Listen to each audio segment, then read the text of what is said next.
ஆன்மீக உறவுகள் அனைவருக்கும் வணக்கம். இன்னைக்கு இந்த பதிவில் என்ன பார்க்க போறன்றது பார்த்தீங்கன்னா ரொம்பவே அவசரமான பதிவு. நம்ம விரதம் இருக்கும் பொழுது வரலட்சுமி நோன்பு அன்றைக்கு இந்த 5 விஷயங்களை செய்ய மறக்காதீர்கள். இந்த விஷயத்தை நம்ம தப்பா பண்ணிட்டாலே லக்ஷ்மி தேவி நம்ம வீட்டில் வாசம் செய்யவே மாட்டாள். அது என்ன விஷயங்கள் என்று பார்க்கலாம். வாங்க வீடியோக்குள்ள போகலாம். வரலட்சுமி விரதம் அன்று 5 விஷயங்களை செய்ய மறக்காதீர்கள்னு சொன்னேன் இல்லைங்களா. விஷயம், நம்ம விளக்கில் தீபம் ஏற்றும் பொழுது இந்த ஒரு விஷயத்தை சேர்த்துட்டு நீங்கள் விளக்கு ஏற்றணும். இரண்டாவது, விளக்குக்கு அடியில் இந்த பொருட்களை வச்சாலே போதும். மூன்றாவது விஷயம் என்னன்னு பார்த்தீங்கன்னா, அன்னைக்கு வெள்ளிக்கிழமையில சாம்பிராணி போடும்போது இந்த பொருட்களை சேர்த்து நீங்கள் சாம்பிராணி போடணும். நான்காவது, நம்ம குளிக்கின்ற தண்ணீரில் இந்த ஒரு பொருளை சேர்த்து குளித்தாலே போதுமானது. அதனுடன் அன்று யாரும் சொல்லாத ரகசிய மந்திரத்தை சொன்னாலே லக்ஷ்மி தேவி நம்ம வீட்டை விட்டு வெளியில் போகவே மாட்டாங்க. நம்ம வீட்டிலே வாசம் செய்வாங்க. ஐஸ்வர்யத்திற்கு பஞ்சமே இருக்காது. அஷ்டலக்ஷ்மிகளை வழிபட்ட பலன்கள் நமக்கு கிடைக்கும். குடும்பத்தில் பணமும் செல்வம் ஆரோக்கியம் பெருகும். பெண்கள் தீர்க்க சுமங்கலியாக இருப்பார்கள். அது என்னென்ன விஷயங்கள்ன்றது நம்ம தெளிவாக தெரிஞ்சுக்கலாம். விஷயம் பார்த்தீங்கன்னா, நம்ம ஏற்றக்கூடிய தீபம், காமாட்சி விளக்கு, குத்து விளக்கு கண்டிப்பா அன்னைக்கு ஏற்ற வேண்டும் இல்லைங்களா. அன்னைக்கு அந்த எண்ணெயில ஒரு 5 பொருட்களை சேர்த்து தீபம் ஏற்ற வேண்டும். தீபம் எரியும் பொழுது வீட்டில் எதிர்மறை ஆற்றல்கள் விலகி நேர்மறை ஆற்றல்கள் அதிகரிக்கும். லக்ஷ்மி ஆனவள் அந்த வாசத்திற்கு வீட்டுள்ள வர்றதுக்கான வழிகளும் நம்ம சொல்லலாம். அது என்னென்ன பொருட்கள் என்று பார்க்கலாம். பச்சை கற்பூரம், ஏலக்காய், கிராம்பு, வெட்டிவேறு, கல்கண்டு, டைமண்ட் கல்கண்டு, இந்த 5 பொருட்களை சேர்த்து நீங்கள் தீபம் ஏற்ற வேண்டும். இந்த 5 பொருட்களுமே பார்த்தீங்கன்னா கொஞ்சமாக நுணுக்கி போட்டுக்கோங்க.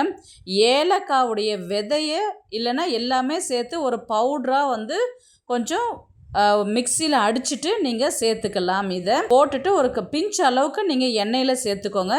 சேர்த்துட்டு நீங்கள் தீபம் ஏற்றினாலே வீட்டில் நேர்மறை ஆற்றல்கள் ரொம்பவே அதிகமாகவே இருக்கும். நம்ம இதில் சேர்க்கக்கூடிய பொருட்கள் லக்ஷ்மி கடாட்சத்தை தரக்கூடியது.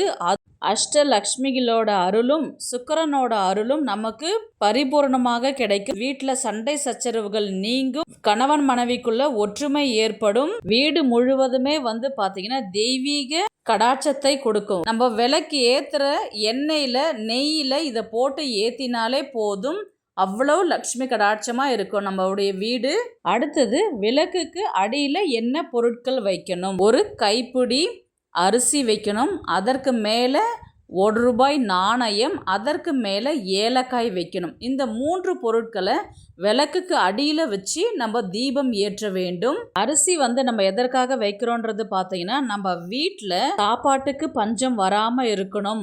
ஆண்டு முழுவதும் நவதானியங்களில் அஷ்டலக்ஷ்மியும் வாசம் செய்யக்கூடிய ஒரே இடம் பச்சரிசி இல்லைங்களா. அதனால் பச்சரிசி அடியில் ஒரு கைப்பிடி வைக்கணும்.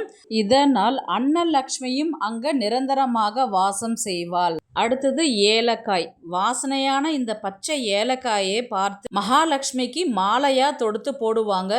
மகாலட்சுமி வாசம் செய்யக்கூடிய ஒரு பொருள்னு சொன்னாவே அது ஏலக்காய் தான். ஏலக்காயுடைய வாசம் மகாலட்சுமியை ஈர்க்கக்கூடியது. இந்த ஏலக்காவுக்கு நேர்மறை சக்திகளை ஈர்த்து கொடுக்கக்கூடியது. அதாவது சில வீட்டில் என்ட்ரன்ஸ்லேயே ஏலக்காயுடைய மாலை தான் சுவாமிங்களுக்கு போட்டிருப்பாங்க. காரணம், அதை அவங்க கெட்ட எண்ணத்தில் வீட்டுக்குள்ளார வராங்க அப்படின்னாலே அதை எதிர்மறையாக இருந்து நேர்மறையாக ஆற்றக்கூடிய சக்தி ஏலக்காய்க்கு இருக்குது. அதனால் நம்ம ஏலக்காயை சேர்த்துக்கணும். 3வது பொருள் நாணயம், 1 ரூபாய் நாணயம். லக்ஷ்மி கடாட்சம் இருக்கணும். சுக்கிர பகவானுடைய ஆட்சி நடக்கணும், சந்திர பகவானுடைய ஆட்சி நடக்கணும் என்று சொன்னாலே 1 ரூபாய் நாணயம். வெள்ளினாவே சந்திர பகவான் இருந்தாலே அஷ்ட ஐஸ்வர்யங்களும் அள்ளித்தரக்கூடியது நாணயத்திற்கு உண்டு. காந்தம் போல ஈர்க்கின்ற சக்தி 1 ரூபாய்க்கு உண்டு. அதனால் நம்ம வெள்ளி பொருட்களாக கருதக்கூடிய 1 ரூபாய் நாணயத்தை வைக்கும் பொழுது அஷ்ட ஐஸ்வர்யங்களும் நிலைத்திருக்கும். அடுத்தது, வெள்ளிக்கிழமையில நம்ம சாம்பிராணி போடுவோம் இல்லைங்களா. சாம்பிராணி வாசத்திற்கு எல்லா தெய்வங்களுமே வந்து ரொம்பவே ஒரு ஈர்ப்பு சக்தி அதிகமாகவே இருக்குது. நம்ம வீட்டில் சாம்பிராணி புகை போடும்போது முதல்ல கண்டிஷ்டி போகிறதுக்கும் பூஜைக்கு அலங்காரம் பண்ணியிருப்போம் இல்லைங்களா, நிறைய பேர் வந்து பார்த்துருப்பாங்க. அம்மனை அலங்காரம் பண்ணுறதை பார்த்து எல்லாருமே கண் வச்சுருப்பாங்க. அதனால் அதுக்காகவும் போடுறதுக்காகவும் இருக்கும். நம்ம வீட்டை பார்த்தும் கண் படாத இருக்கிறதுக்காக கண் டிஷ்டி போகிறதுக்காக முதல்ல நம்ம உபயோகம் செய்கிறது வந்து பார்த்திங்கன்னா வெண்கடுகு வந்து கணவன் மனைவிக்குள்ளே சண்டை சச்சரவுகள் வராமல் இரண்டாவது பொருள் தர்பை புல் போடலாம் அல்லது அருகம்புல் போடலாம். நல்லா காய வச்சதை பொடி பொடியாக நம்ம சிசரில் கட் பண்ணி நீங்கள் போடணும். ஒற்றுமையாக இருப்பாங்க. நம்ம என்னதான் சாம்பிராணி வாசம் போட்டிருந்தாலும் அடுத்த நாளே சண்டை வரும். அந்த சண்டை வராமல் இருக்கிறதுக்காக நம்ம இந்த அருகம்புல் அல்லது தர்பை புல்லை வந்து சேர்த்துக்கணும். மூன்றாவது, வீட்டில் பணம் நிறைய சேரணும், நிறைய செல்வம் சேரணும் அப்படின்னு நினைக்கும் பொழுது பச்சை கற்பூரம், ஏலக்காய், கிராம்பு இந்த மூன்றுத்தையும் சேர்த்து நீங்கள் சாம்பிராணி புகை போட்டாலே வீட்டில் பணமழை தான் பொழியும். அந்த அளவுக்கு சுபிட்சமாக இருக்கும் உங்கள் வீடு. அடுத்த பொருள் பார்த்தீங்கன்னா ஜாதிக்காய், துளசி வந்து இலை காஞ்சிருந்தா துளசி குச்சி இருக்குது இல்லைங்களா, அந்த குச்சி இது எல்லாமே நீங்கள் சேர்த்துக்கணும். இது சேர்த்துக்கும் போது பார்த்தீங்கன்னா உங்களுடைய வாழ்க்கையில் மென்மேலும் உயர்ந்து கொண்டே போவீர்கள். எல்லாத்துலேயுமே வெற்றி தான், எல்லாமே பாசிட்டிவாக அமையும். உங்களுக்கு சம்பள உயர்வு, ப்ரொமோஷன் கிடைக்கும், அந்த மாதிரி எல்லா விஷயமே உங்களுக்கு எல்லாமே பாசிட்டிவாக நடக்கும். ஆனால் இதுக்கு வந்து உங்கள்கிட்ட இந்த பொருளெல்லாம் உடனே சட்டுன்னு போட முடியலன்னா நீங்கள் தீர்த்த பொடின்னு சொல்லிட்டு நீங்கள் பூஜை சாமானம் விற்கிற கடையில் வாங்கிட்டு வந்து கூட நீங்கள் போட்டுக்கலாம். அவ்வளவு சுபிட்சமாக இருக்கும். தர்பை புல், அருகம்புல் பொடியை வந்து நீங்கள் போட்டாலே கணவருடைய பிரச்சனைகள், கணவருக்கு வந்து எல்லாத்துலேயுமே தடங்களாக இருக்குதுன்னா இந்த பொடியை போடும்போது கண்டிப்பாக உங்களுக்கு அதிலிருந்து அவருக்கு நிவர்த்தி கிடைக்கும். சுபிட்சமாக இருப்பார், நல்லா சம்பாதிக்கக்கூடிய ஆளாக மாறுவார். எல்லாத்துலேயுமே ஒரு நேர்மறை ஆற்றல் அவருக்குள்ளே இருக்கும். எல்லா விஷயத்துலேயும் சுறுசுறுப்பாக இருப்பார். வீட்டில் சண்டை சச்சரவுகள் வராது, கணவன் மனைவிக்குள்ளே ஒற்றுமை இருக்கும். அதனால் இது எல்லாமே சேர்த்து நீங்கள் போட்டுக்கோங்க. வரலட்சுமி பூஜை அன்று 108 லக்ஷ்மி போற்றிகள் இருக்குது. நீங்க பூஜை செய்யும் பொழுது குங்கும அர்ச்சனை, மலர்கள் அர்ச்சனை செய்யும் பொழுது கண்டிப்பா இந்த ஒரு மந்திரத்தை நீங்க சொன்னாலே போதும். சமுத்திரதனையே காரிய சித்தி ஜெயபிரதா வசி வசி ஸ்வாஹா. இந்த மந்திரத்தை நீங்க சொல்லி உச்சரிக்கும் பொழுது வீட்டில் பணமழை கொட்டிக்கிட்டே இருக்குன்னு சொல்லுவாங்க. பணம் எப்படி வருதுன்றது தெரியாது. அந்த அளவுக்கு பணம் நீங்கள் போதும் போதும் சொல்கிற அளவுக்கு பணம் வந்து கொண்டே இருக்கும்.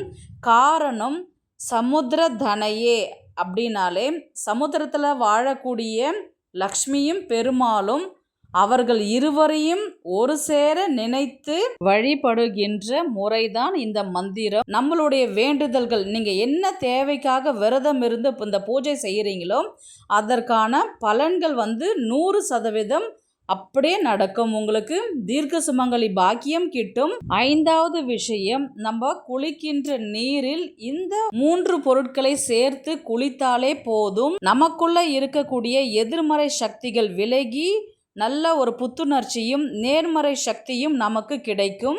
இந்த தண்ணீரை வீட்டில் இருக்கிறவங்க எல்லாருமே குளிக்கலாம். எல்லாருக்குமே வந்து ஒரு புத்துணர்ச்சி கிடைக்கும். நம்ம இந்த மாதிரி குளிப்பதன் மூலமாக நமக்கு அத்தனை செல்வங்களும் நமக்கு கிடைக்கும். நம்ம என்னதான் வந்து குளிச்சுட்டு நம்ம பூஜை செய்தாலும் நமக்குள்ள ஒரு நேர்மறை எண்ணங்கள், நம்ம பூஜை செய்யணும்னு போவோம், அந்த நேரத்தில் ஒரு கோபம் வரும், அந்த நேரத்தில் வந்து ஒரு வேலையை முடிக்கணுன்றதுனால மற்றவங்க கிட்ட டென்ஷனாக கத்துவோம் இல்லைங்களா. அந்த மாதிரிலாம் இருக்காமல் இருக்கிறதுக்கு தான் இந்த மாதிரி நம்ம குளிச்சுட்டு பூஜை செய்யும் பொழுது நமக்குள்ள ஒரு சாந்தம் கிடைக்கும். அதுதான் நேர்மறை சக்திகள் அதிகமாக்கி கொடுக்கும்ன்றது தான் அர்த்தம். முதல்ல நம்ம போட்டு குளிக்க வேண்டியது பார்த்தீங்கன்னா வெட்டி வேர் தான். நம்ம எல்லா கோவில்லுமே ஃபஸ்ட்டு சுவாமிக்கு அர்ச்சனை பண்ணுறாங்கன்னா அந்த தண்ணீரில் வந்து பார்த்திங்கன்னா வெட்டி வேர் தான் போட்டு ஒரு 1/4 மணி நேரம் 1/2 மணி நேரம் வச்சுட்டு அதுக்கப்புறம் தான் சுவாமிக்கு அபிஷேகம் பண்ணுவாங்க. அவ்வளோ நறுமணம் தரக்கூடியது, அவ்வளோ தெய்வீக தன்மை கொண்டது, நேர்மறை ஆற்றலை கொடுக்கக்கூடியது. ஒரு கர்ப்ப கிரகத்துக்கே வெட்டி வேரை யூஸ் பண்ணும்போது நம்மளும் அதை யூஸ் பண்ணும்போது நமக்கான பலன்கள் ரொம்பவே அதிகமாக இருக்கும். இரண்டாவது பொருள் பச்சை கற்பூரம். இதை கொஞ்சமாக நுணுக்கி போட்டுட்டு நீங்கள் தண்ணி எவ்வளோ எடுத்துக்கிறீங்களோ அதுக்கேற்ற மாதிரி நீங்கள் நுணுக்கி போட்டு குளிக்கலாம். தெய்வீக தன்மை கொண்டது. நம்மக்கிட்ட அந்த லக்ஷ்மி கடாட்சம் இருக்க வேண்டிய அவசியமான ஒரு நறுமணம்னு பார்த்தீங்கன்னா பச்சை கற்பூரம். மூன்றாவது பொருள் உப்புக்கல். நம்ம உப்புக்கல்லை சேர்த்து நம்ம குளிக்கும் போது நமக்கான நேர்மறை சக்திகள் அதிகம். நேர்மறை சக்திகள் அதிகமாக இருந்தாலே லக்ஷ்மி நம்மளிடத்திலே வாசம் செய்வாள்.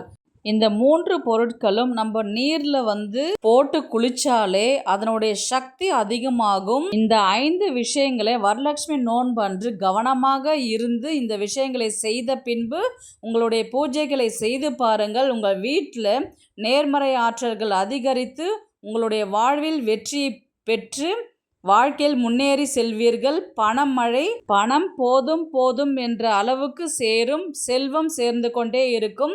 வீட்டில் லக்ஷ்மி கடாட்சம் பெருகும்.